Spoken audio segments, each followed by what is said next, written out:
everyone, it's Meg and today I'm going to be doing another recent reads video. This is probably my biggest recent reads wrap up that I'm doing. I think there's about 10 books here, which is insane. Like, I don't usually wait that long, but because Mentalhealthathon has just finished, I'm actually filming this on the last day because I've completed my TBR.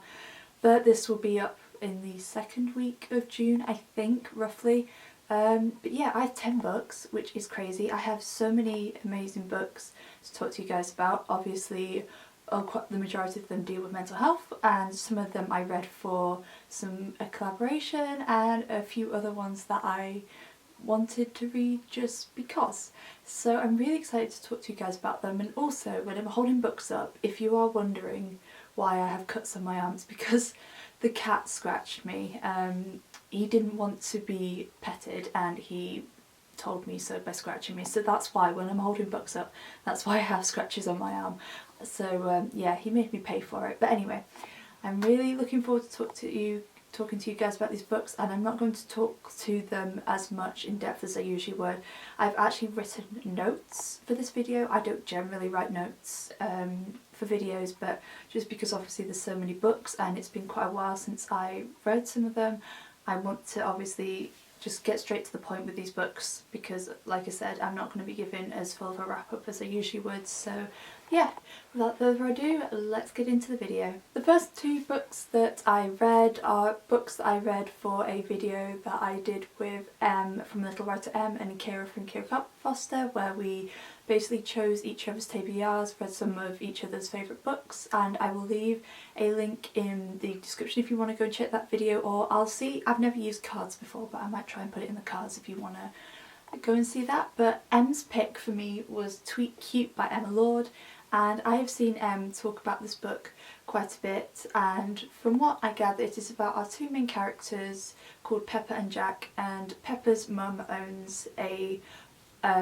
fast food restaurant chain, and Jack's family own a local deli, and this is set in New York, and they both end up having a Twitter war on both of the businesses' social media accounts. It's kind of like a rivalry between them, as Pepper's mum's chain has apparently stolen one of the deli's recipes, and that is like the basics of the story. I've never read a book that deals with social media being the main part of a story, which was very interesting, and I must admit I'm not generally drawn to stories like that, because even though obviously YouTube is a form of social media, and like booktube and book Twitter and all that thing is all part of being a booktuber, I'm not a big fan of social media. It makes me very anxious, so I don't tend to read books that involve it. It's not something that I am personally super interested in. I really enjoyed the characters in this book. I really enjoyed Pepper. She has a food blog which she runs with her sister,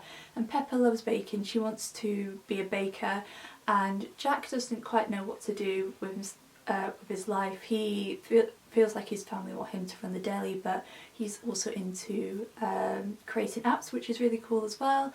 And I feel like Pepper in here gives me the vibes of Frances from Radio Silence by Alice Oseman, because apart from obviously all the Twitter war and all that sort of thing, both of these characters are in their last year of high school, and obviously they're applying to universities, and Pepper is very much like Frances in the fact that she's very academically driven.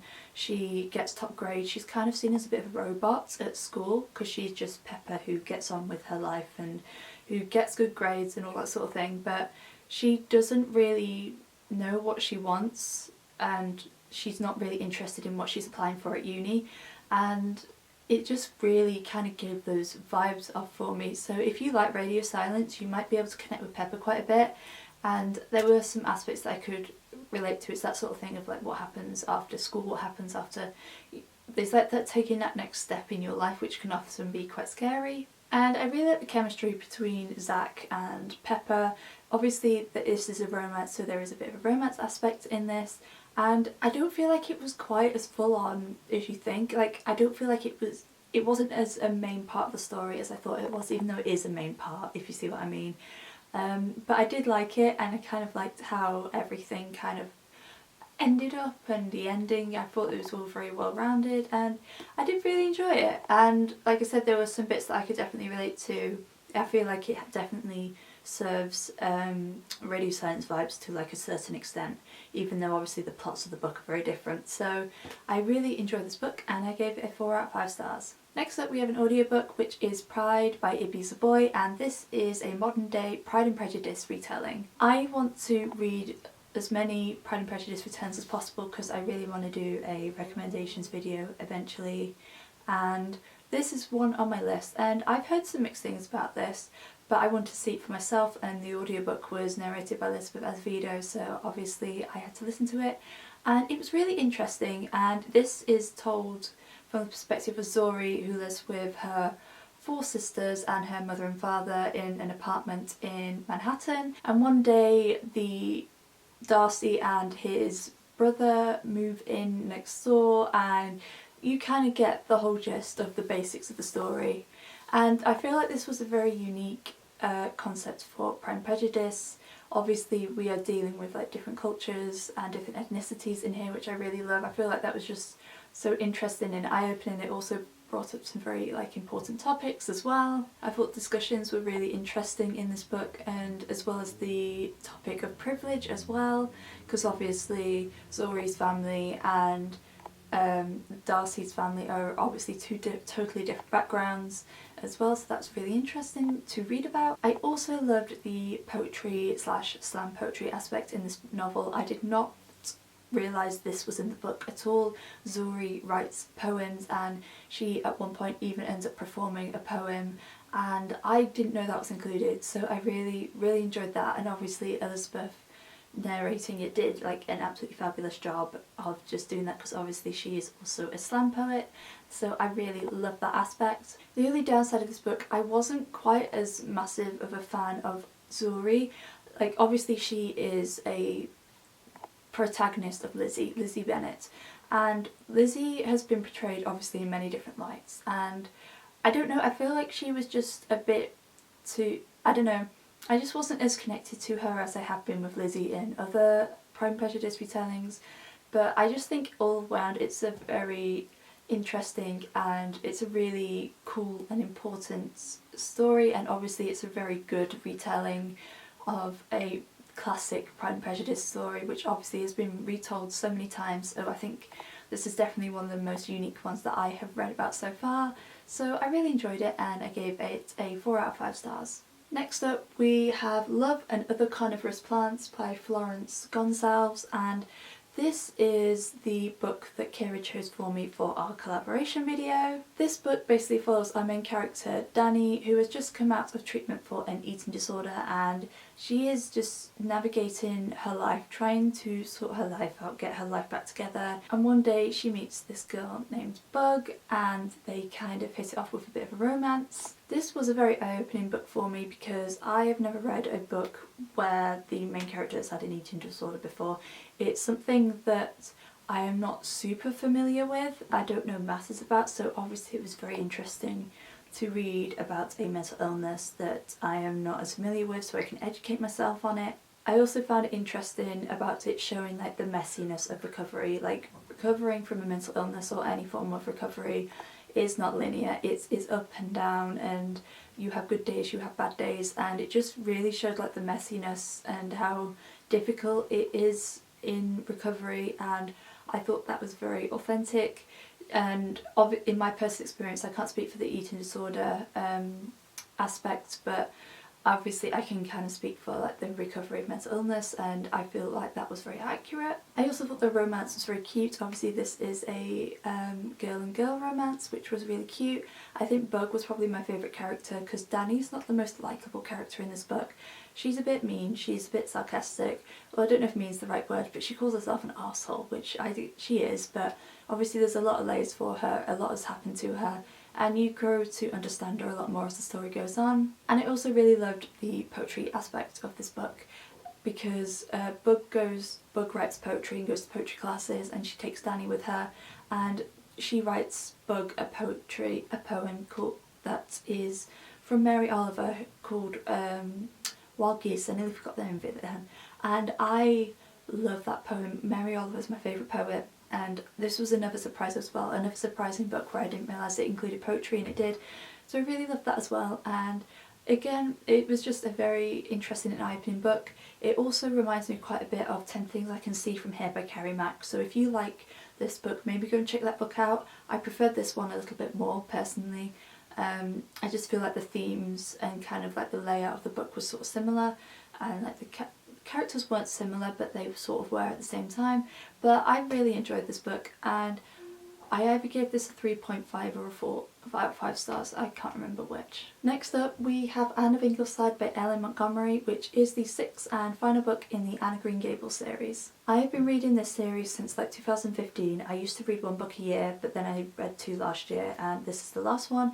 And I don't want to spoil it, but you can kind of tell by the cover. This basically follows Anne and Anne's children. And what it is like with Anne, I think Anne must be in her either late 20s or early 30s by the time this novel begins, and this is definitely one of my more favourite books of the series. First and second are definitely my favourite. I'm not as mad about 3, 4 and 5. This is probably one that I find quite probably is up there with the ones that I like more. I found it really interesting because obviously the majority of this book, some of it does follow Anne and Gilbert, but the majority of it follows Anne's children and their adventures growing up, and it's interesting seeing the similarities they have from their parents, like who is more like Anne, who's more like Gilbert, and I found that really interesting in how they are all still very imaginative, and they have their own wild, outrageous imaginations, and that's something that I love, how they still have Anne's spark, but some of them also have Gilbert's more sensible grounding at the same time. The only thing I did not like about this book, which is what I had an issue with some of the previous books, is ones that like long-winded monologues or just really uninteresting, unnecessary conversations. And this book didn't have any, apart from one chapter towards the end, and it was like a 20-something chapter, and it was basically about women gossiping, and it was just so boring. I ended up skimming over some of it, and this is the issue. If you ever go back and watch any of my other recent reads, you will see this is a running issue I have with this series. I find some of these conversations or monologues just so boring and so unnecessary. I feel like it's just does nothing to serve the book at all. But luckily there was only really one of those sort of things in here, and I wasn't a fan. But overall this is definitely one of my more favourite books, and it's just a lovely heartwarming story, and these books definitely aren't perfect. I don't always think the writing is absolutely amazing, but I just love this story so much. I will obviously be returning to these books throughout my lifetime, and even though it's very sad that I have finished the series, obviously it's nice to be able to go back and read this series over and over again. So overall I gave this a 4 out of 5 stars. Now we are on to the books that I read for Mentalhealthathon, and I managed to complete my TBR, which was very exciting. So the first book that I read for this readathon is Am I Normal Yet by Holly Bourne, and I have been meaning to read this book for ages. It is part of the Spencer trilogy. I believe you do not have to read these books in order, but I want to, obviously. This book follows our main character Evie, who has OCD, and she has just started her first year at college, and she wants to be normal. She has had a very rough time in high school, and she just wants to be like any other normal teenager and have a boyfriend, have friends, and just not let her mental illness get in the way. But obviously that is not always as easy as it is made out to be. This was a very interesting book because it's only the second book I've read about OCD, and I've heard so many good things about this book. I know Nicole from A Beautiful Chaos of Books loves this book, and she really loves the representation for it.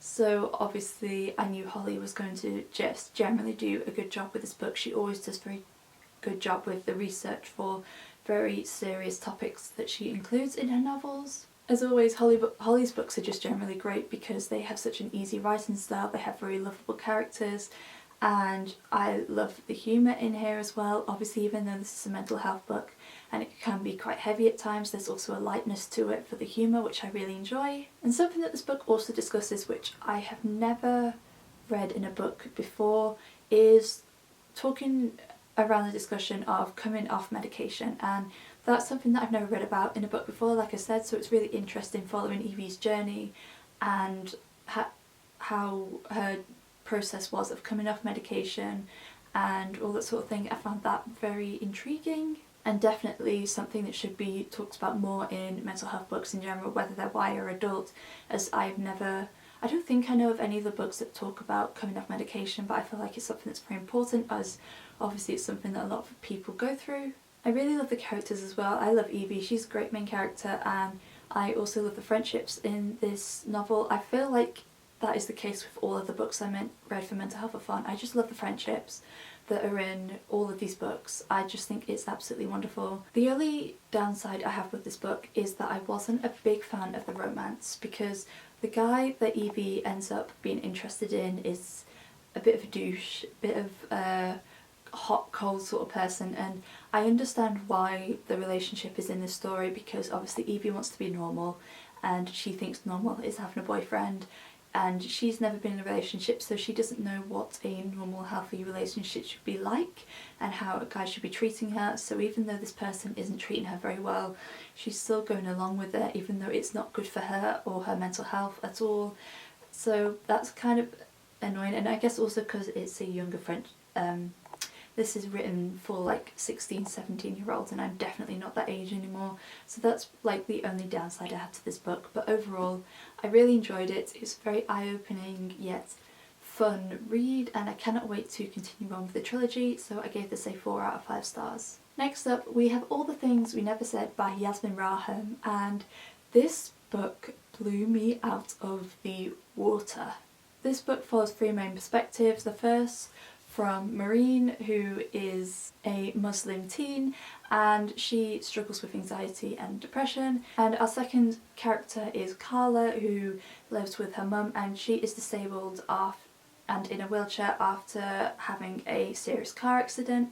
And then the final perspective is Olivia, who is in her very upper class, and she lives with her mum and her mum's boyfriend, and at the start of the book you don't know what Olivia is going through. That is revealed throughout, so I'm not going to spoil that for you guys. But this was just such a powerful novel. I picked this up on a whim at the start of the year from Waterstones. Drop the book.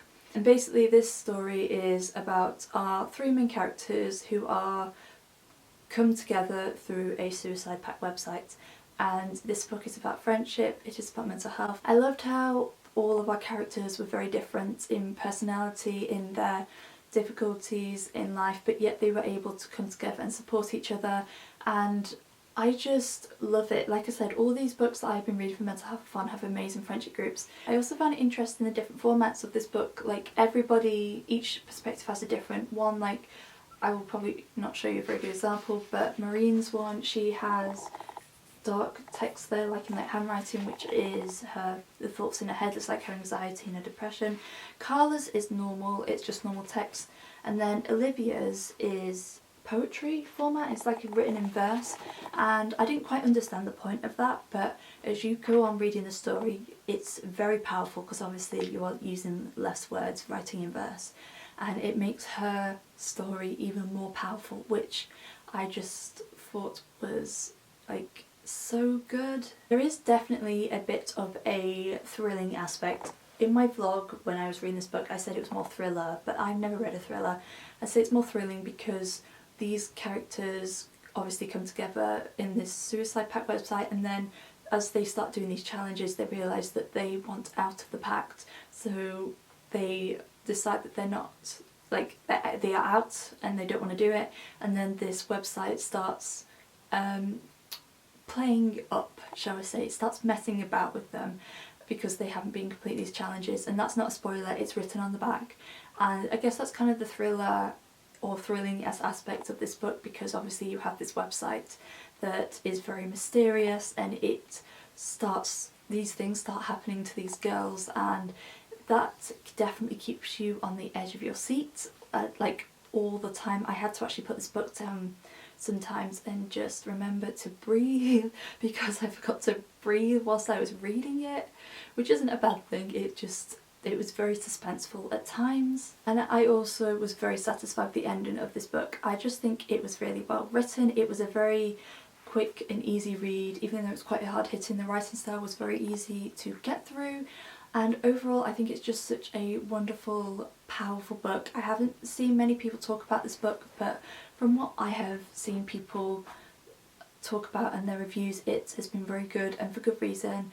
This is an absolutely wonderful book that I highly recommend, but just be aware of the trigger warnings, which are anxiety, depression, self-harm, sexual abuse and suicide, so just be aware of those factors before going into this book. But I found this an absolutely wonderful book, so powerful even though it is very hard to read at times, and I just really enjoyed that. And I also loved the representation, as Maureen is Muslim and obviously Carla is disabled. I don't think I've ever really read many books where one of the main characters is a person of colour or a different ethnicity, I can't say that, who is dealing with a mental illness, because I know some cultures don't talk about mental illness. They pretend as much as other communities do, so I found that really interesting. But yeah, I really enjoyed this book. Definitely recommend if you are looking for a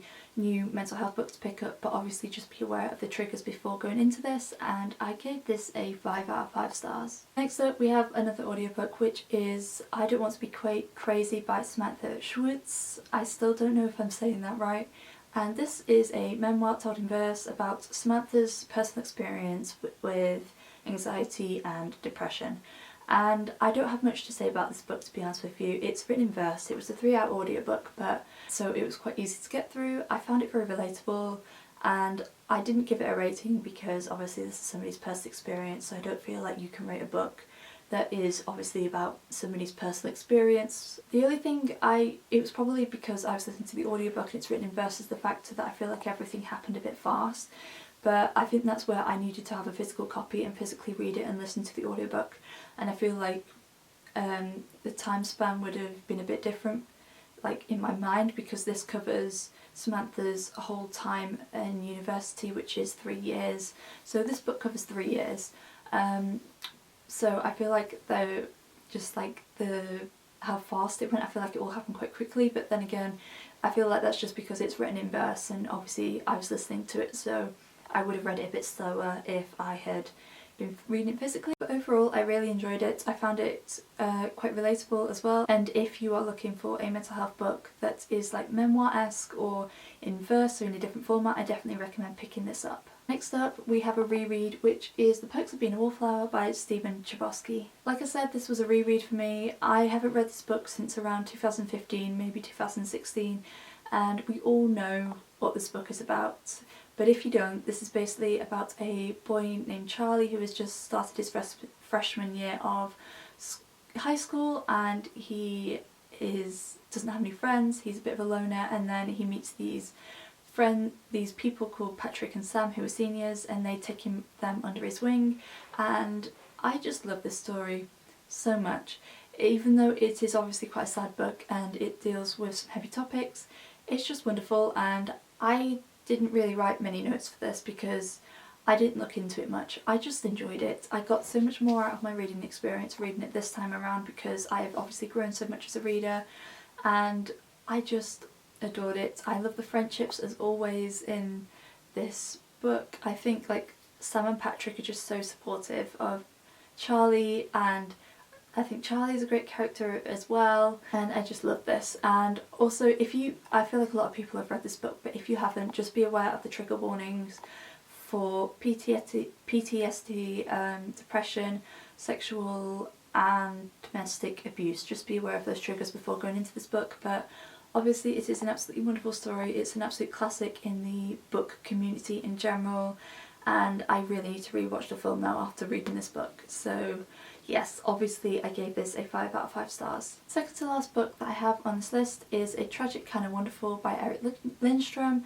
And this is a book I have wanted to read for ages, and obviously this readathon was an excuse to read it, or listen to it should I say. I picked up the audiobook, and this is about our main character called Mel, and Mel has bipolar disorder, which is something that I'm also not very familiar with. I've only read one other book where the main character deals with bipolar, so I was really interested to read this book and learn more about it. I don't have many notes for this either, to be honest with you, because it's an audiobook and sometimes I'm engaged and sometimes I'm not. I did find this story a little bit confusing at times.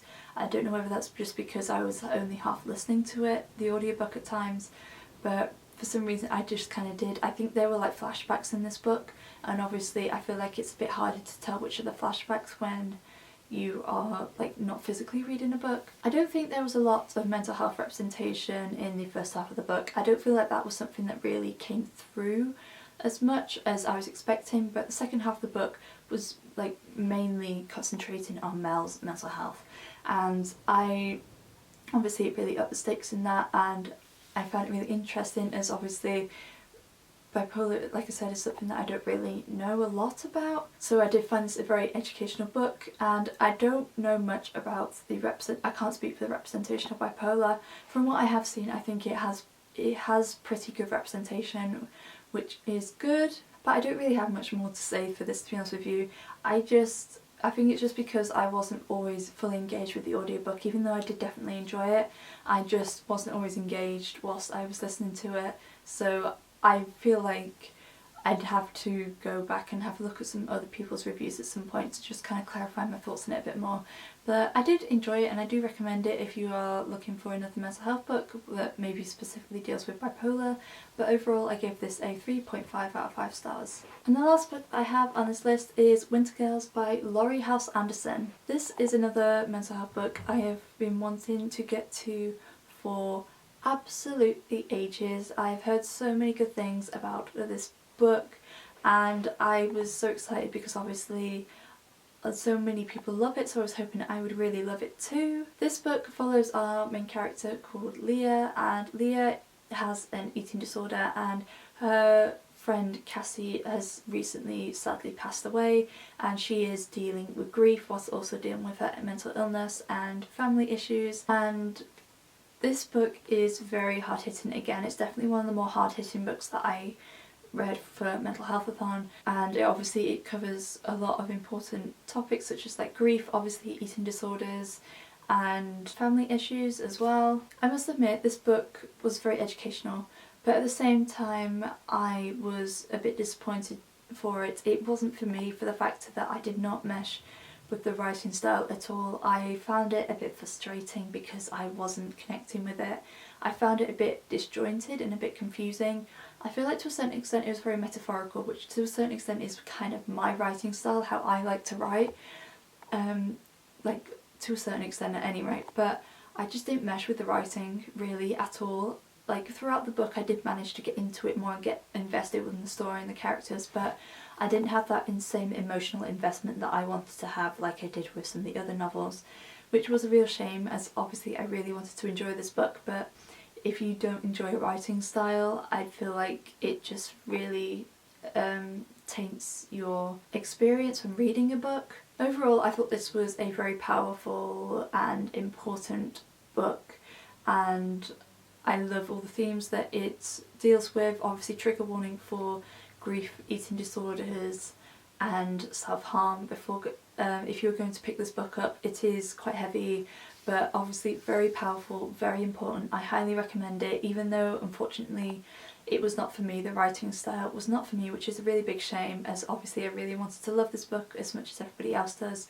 But I'm still glad that I got to read it, and I'm not sure if I'm going to pick any of this author's works up in the future. I was thinking about picking up Speak, but I'm not sure if I will since I'm not a fan of the writing, but we shall see in the future. So I did enjoy this book, but I just wasn't a fan of the writing unfortunately, but I still really enjoyed it, and I gave it a 3.5 out of 5 stars. So there you have it guys, those are all the books I have read recently. I hope you guys enjoyed this video and hearing my thoughts. I feel like I didn't do a very good job of describing today. I guess I've just not got my good describing head-on today for doing that. I don't think I've done a very good job, but I hope you guys enjoy this video anyway.